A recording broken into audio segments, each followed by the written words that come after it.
निरंजन डावखरे आज भाजपमध्ये प्रवेश करणार आहेत। थेट जाऊया त्या ठिकाणी। माझी सगळ्या कार्यकर्त्यांना विनंती आहे की आपण एका साईडला वर तिकडे कॅमेरे लागले आहेत, ते सगळे लाईव्ह चाललेलं आहे। सगळे प्लीज थोडं मागे व्हा, आपला कार्यक्रम आहे। मोठे सर असतील तर मोठे सरांनी इकडे यावं।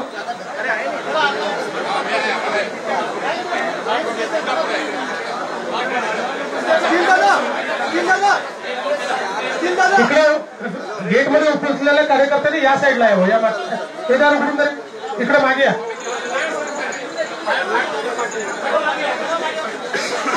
गेट मधल्या लोकांनी इकडे मागे या, मागे मागे जा, इकडे तिकडनं मागून या सगळे।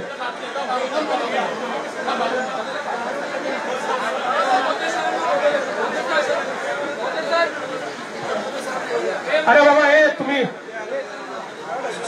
हो महाराज, अरे कॅमेरा आहे ना यार, काय करता तुम्ही?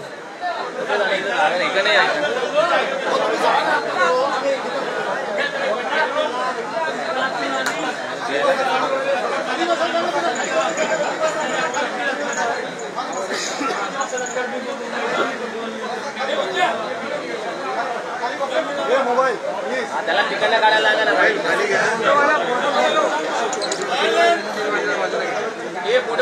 आज अत्यंत आनंदाची गोष्ट आहे। पदवीधर मतदारसंघाचे आमदार आणि ठाणे आणि कोकण या भागामध्ये एक अत्यंत युवा आणि धडाडीचे नेते म्हणून त्यांची ओळख आहे असे निरंजन डावखरे हे भारतीय जनता पक्षामध्ये प्रवेश करतायत। आपल्या सर्वांनाच माहिती आहे की त्यांचे वडील डावखरे साहेब हे एक अत्यंत या सर्व भागातले लोकप्रिय अशा प्रकारचे नेते होते आणि जवळजवळ 3 दशक राजकारणामध्ये अजातशत्रू अशा प्रकारे त्यांनी काम केलं आणि तीच परंपरा निरंजन यांनी जोपासली आणि मागील 6 वर्षामध्ये महाराष्ट्राच्या विधान परिषदेमध्ये पदवीधर मतदारसंघाचे कोकण विभागाचे सदस्य म्हणून अतिशय उत्तम कामगिरी त्यांनी केली। मागील काही दिवसापासून सातत्याने ते आमच्या संपर्कात होते आणि राष्ट्रीय प्रवाहामध्ये मला यायचं आहे आणि राष्ट्रीय मुख्यधारेच्या पक्षामध्ये येण्याची त्यांची इच्छा होती आणि आमची देखील त्यांनी आमच्या सोबत यावं अशा प्रकारची इच्छा होती। ती मी त्यांच्याशी बोलून दाखवली आणि त्यांनी भारतीय जनता पक्षामध्ये प्रवेश करायचं ठरवलं। एक अत्यंत तरुण तडफदार अशा प्रकारचे नेतृत्व मिळाल्यामुळे मला विश्वास आहे की भारतीय जनता पार्टीचं कार्य वाढवण्याच्या दृष्टीनं अत्यंत मोलाचा सहभाग त्यांचा असेल आणि एक चांगलं नेतृत्व या भागामध्ये भारतीय जनता पक्षाला प्राप्त होईल। पदवीधर मतदारसंघाच्या निवडणुका पुढच्या महिन्यामध्ये जाहीर होतील।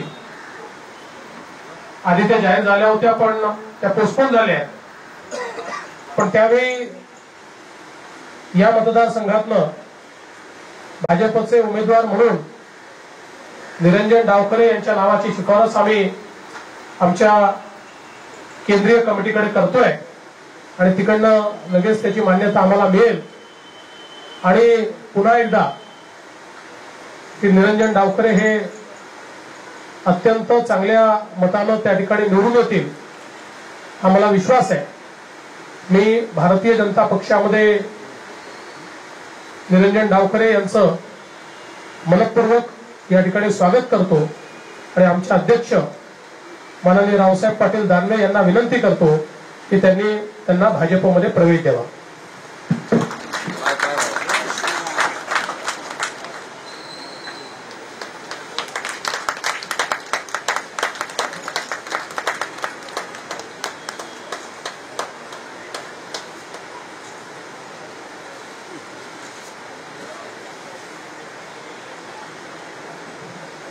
निरंजन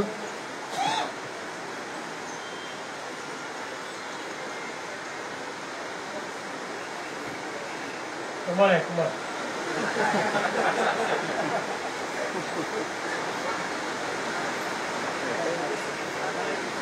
मी निरंजनला विनंती करतो की त्यांनी प्रेसला संबोधित करावं. जोशी जरा खाली.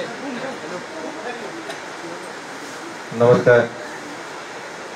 या मतदारसंघामध्ये काम करत असताना सातत्याने गेली 3-4 वर्ष ज्या वेळेस या मतदारसंघाच्या विषयासंदर्भात जे काही सकारात्मक काम असेल, जे काही या शिक्षणासाठी असेल, पदवीधरांच्या दृष्टिकोनाने जिल्ह्याचा काही विकास होत असेल, या विषयांसाठी ज्या वेळेस मी माननीय मुख्यमंत्री साहेबांकडे विषय घेऊन गेलो त्यावेळेस एक तरुण आमदार, मग तो कुठल्याही पक्षाचा असला तरी एक चांगलं काम घेऊन येतो, त्याच्या भागाच्या विकासासाठी काम घेऊन येतोय आणि नेहमीच साहेबांनी त्याच्यामुळे एक सकारात्मक भूमिका दिली आणि विकासाला हात देण्यासाठी सातत्याने ते पाठीशी उभे राहिले.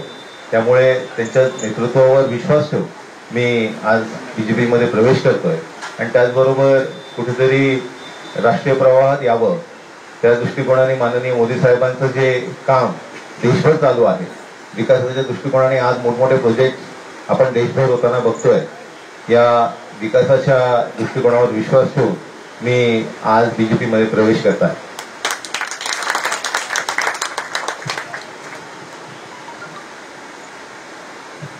आज निरंजनजी डावखरे यांनी अधिकृतरित्या भारतीय जनता पक्षामध्ये प्रवेश केल्याचं मी जाहीर करतो. खरं तर त्यांनी प्रवेश आज केलेला आहे, पण आपण सर्वांनीच काल या प्रवेशाचं वृत्त दिलेलं आहे. खरं तर कोकण पट्ट्यात वसंतजी डावखरे, निरंजन डावखरे यांचं अत्यंत चांगलं काम त्या ठिकाणी आहे. त्यांनी माननीय मुख्यमंत्र्यांजवळ अपेक्षा व्यक्त केली की या देशाचे प्रधानमंत्री नरेंद्रभाई मोदी यांचं देशभर चालू असलेलं काम, या कामावर विश्वास ठेवून भविष्यामध्ये मला भारतीय जनता पक्षामध्ये यायचं आहे अशी इच्छा व्यक्त केली आणि सर्वांनी चर्चा केली आणि आज त्यांना भारतीय जनता पक्षामध्ये प्रवेश दिलेला आहे. खरं तर भारतीय जनता पक्ष राज्यामध्ये 1 नंबरचा पक्ष करत असताना एका मागून एक निवडणुका आम्ही जिंकतोय. आजही जे निवडणुकीचे निकाल लागले त्या ठिकाणी 2 ठिकाणी भारतीय जनता पक्षाचा अपेक्षित विजय झालेला आहे. पुढच्या काळामध्ये शिक्षक आणि पदवीधर मतदारसंघाच्या निवडणुका आहेत. त्या निवडणुकीमध्ये निरंजनजी डावखरे यांना उमेदवारी द्यावी अशा प्रकारची शिफारस राज्यामार्फत केंद्राला केली जाईल आणि केंद्राच्या मान्यतेनंतर त्यांना लगेचच उमेदवारी जाहीर केली जाईल आणि मला स्वतःला खात्री आहे की याही निवडणुकीमध्ये भारतीय जनता पक्षाचा विजय नक्की होणार आहे आणि त्या कोकण पट्ट्यामध्ये त्यांच्या येण्यामुळं भारतीय जनता पक्षाला बळकटी मिळणार आहे एवढी त्यांच्याकडून अपेक्षा व्यक्त करतो आणि वाईट शब्द सांगतो.